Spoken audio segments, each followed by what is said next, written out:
nasa threshold siya eh. Either the family will rewrite their history, in other words, it was a Cinderella ending, di ba? Parang ganda pala. Yung pala, or a redemption, from sinner to saint.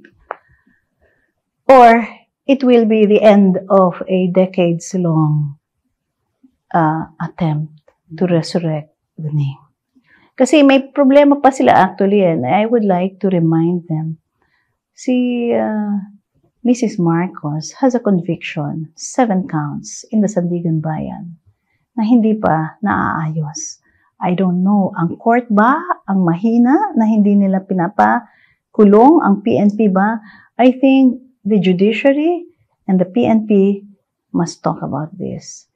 Kasi if old age is the issue, then dapat lahat ng matatanda sa kulungan, pakawalan nila.